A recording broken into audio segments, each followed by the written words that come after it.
আসসালামু আলাইকুম। Textile and printing blog চ্যানেলে আপনাদের সবাইকে স্বাগতম। আশা করছি আপনারা সবাই আল্লাহর অশেষ রহমতে সুস্থ ও ভালো আছেন।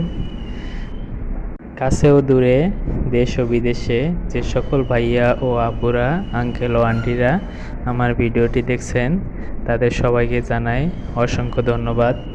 আজকের ভিডিওতে আমি আপনাদের সাথে আলোচনা করব টেক্সটাইল প্রিন্টিংয়ে যে কাপড় প্রিন্ট করা হয় এগুলোকে কেন অল ওভার প্রিন্টিং বলা হয়। টেক্সটাইল প্রিন্টিংকে সবাই অল ওভার প্রিন্টিং বলে। আজকের ভিডিওতে আপনাদেরকে জানাবো এই অল ওভার প্রিন্টিং কি, অল ওভার প্রিন্টিং কাকে বলে। অল ওভার প্রিন্টিং কি? যখন একটি কাপড় এর সমগ্র পৃষ্ঠ জুড়ে প্রিন্ট করা হয় তাকে অল ওভার প্রিন্ট বলে। অল ওভার প্রিন্টিং পোশাককে আকর্ষণীয় করে তোলার জন্য খুবই জনপ্রিয় একটি প্রিন্টিং। আমরা অল ওভার প্রিন্টিংকে দুই ভাগে ভাগ করতে পারি, যেমন knit fabrics printing, woven fabrics printing. All over প্রিন্টিংকে প্রকারভেদ হিসেবে 6 ভাগে ভাগ করা যায়, যেমন discharge print, reactive print, glitter print, acid print, pigment print, disperse print. এই 6টি ভাগকে সাধারণত কালারের উপর ডিপেন্ড করে ভাগ করা হয়েছে। বাংলাদেশের টেক্সটাইলে একটি সম্ভাবনাময় খাত হচ্ছে এই অল ওভার প্রিন্টিং। 1980 সালের কাছাকাছি সময় থেকে যাত্রা শুরু হয় এই অল ওভার প্রিন্টিংয়ের।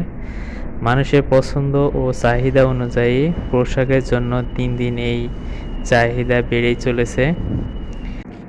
বাংলাদেশে বর্তমানে 80টি এক্সপোর্ট ওরিয়েন্টেড ইন্ডাস্ট্রিতে অল ওভার প্রিন্টিং করা হয়।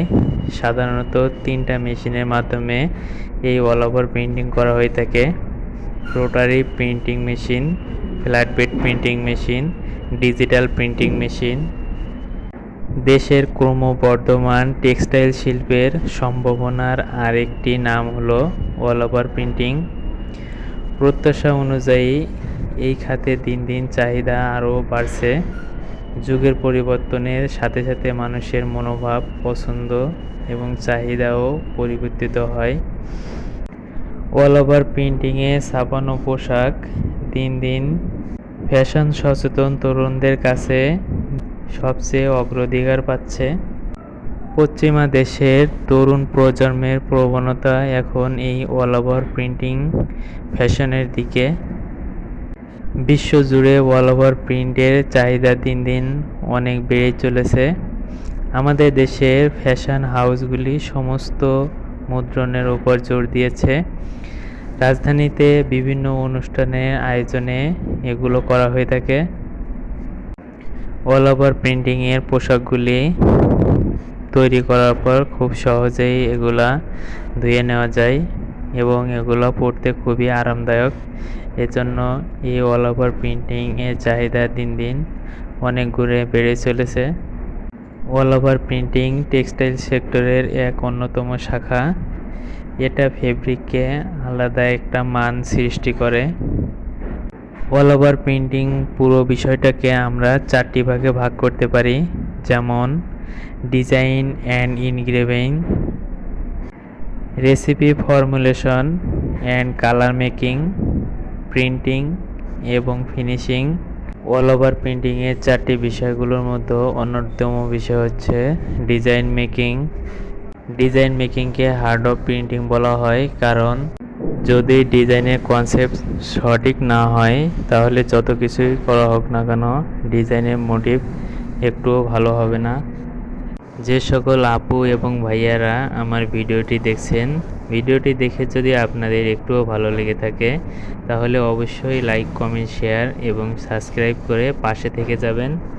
যে কথাটি বলতেছিলাম, অল ওভার প্রিন্টিংয়ের জন্য ডিজাইন মেকিং খুবই গুরুত্বপূর্ণ একটি বিষয়। ডিজাইনের কনসেপ্ট সঠিক না হলে প্রিন্ট করার পর ডিজাইনের মোটিভ মোটেই ভালো হবে না। ডিজাইন মেকিংয়ের সময় যে বিষয়গুলো সাধারণত আমাদের খেয়াল রাখতে হবে সেগুলো হচ্ছে print technique, number of colour, object sharpness, type of printing machine, print technique বলতে আমরা বুঝি একটি ডিজাইনকে কোন মোটিভে করলে ডিজাইন প্রিন্ট করার পর আকর্ষণীয় হয়ে উঠবে, সকলের চোখে সুন্দর লাগবে। এই বিষয়টি মাথায় রেখে একটি ডিজাইন তৈরি করতে হবে। একটি ডিজাইন তৈরি করার পরে যদি সাধারণ জনগণের কাছে সেটি পছন্দ গ্রহণযোগ্যতা না পায়, তাহলে সেরকম ডিজাইনের কোনো মূল্যায়নই হয় না। ডিজাইন প্রিন্টিং এর বিষয়গুলোর মধ্যে আরও একটি অন্যতম বিষয় হচ্ছে number of colour. Number of colour বলতে বোঝায় যে আপনি একটি ডিজাইন তৈরি করার সময় সেটি কয়টি কালার দিয়ে তৈরি করতেছেন সেটি বোঝায়। যেমন আপনি যদি একটি ডিজাইন একটি কালারেই তৈরি করতে চান, তাহলে আপনাকে ডিজাইনটি সেই মোটিভেই ফুটিয়ে তুলতে হবে যেন সকলের কাছে আকর্ষণীয় হয়ে ওঠে। মূল কথা হলো একটি ডিজাইনকে আকর্ষণীয় করে তোলার জন্য আপনি যে কয়টি কালার ব্যবহার করতে চান, মেশিনের প্রিন্টিং ক্যাপাসিটি অনুযায়ী আপনি ব্যবহার করতে পারেন। অনেকগুলা কালার ব্যবহার করে যদি ডিজাইনের কোনো গেট আপ না আনতে পারেন, তাহলে সেরকম ডিজাইনের কোনো মূল্যায়নই হবে না। ডিজাইন মেকিংয়ের আরেকটি অন্যতম বিষয় হচ্ছে অবজেক্ট শার্পনেস। ডিজাইনটাকে এমনভাবে প্রেজেন্টেশন করতে হবে যেন সেটা দেখার সাথে সাথে সকলের চোখে আকর্ষণীয় হয়ে ওঠে। ডিজাইনের মধ্যে যেন একটা আকর্ষণীয় আর্ট থাকে। ডিজাইন মেকিংয়ের আরও একটি অন্যতম বিষয় হচ্ছে type of printing machine. Design making করার সময় আপনাকে খেয়াল রাখতে হবে আপনি ডিজাইনটি কি মেশিনে প্রিন্ট করবেন। মেশিনের ক্যাটাগরির উপর ভিত্তি করে আপনাকে ডিজাইন তৈরি করতে হবে যেন ডিজাইন প্রিন্ট করার সময় কোনো ধরনের সমস্যা না হয়। আজকের ভিডিওটিতে ফেব্রিক্স প্রিন্টের 4টি বিষয়ের মধ্যে একটি বিষয় নিয়ে আপনাদের সাথে আলোচনা করলাম। বাকি 3টি বিষয় নিয়ে পরবর্তী ভিডিওটিতে আপনাদের সাথে আলোচনা করব। পরবর্তী ভিডিও দেখার আমন্ত্রণ জানিয়ে আজকের মতো বিদায় নিচ্ছি। সবাই ভালো থাকবেন, সুস্থ থাকবেন, নিজের ও পরিবারের খেয়াল রাখবেন। আর হ্যাঁ, ভিডিওটি দেখে আপনাদের যদি একটুও ভালো লেগে থাকে তাহলে অবশ্যই লাইক, কমেন্ট এবং শেয়ার করবেন। নতুন ভিডিও পেতে চ্যানেলটি সাবস্ক্রাইব করে পাশে থাকবেন। সবাইকে আবারও ধন্যবাদ জানিয়ে আজকের মতো বিদায় নিচ্ছি। আল্লাহ হাফেজ।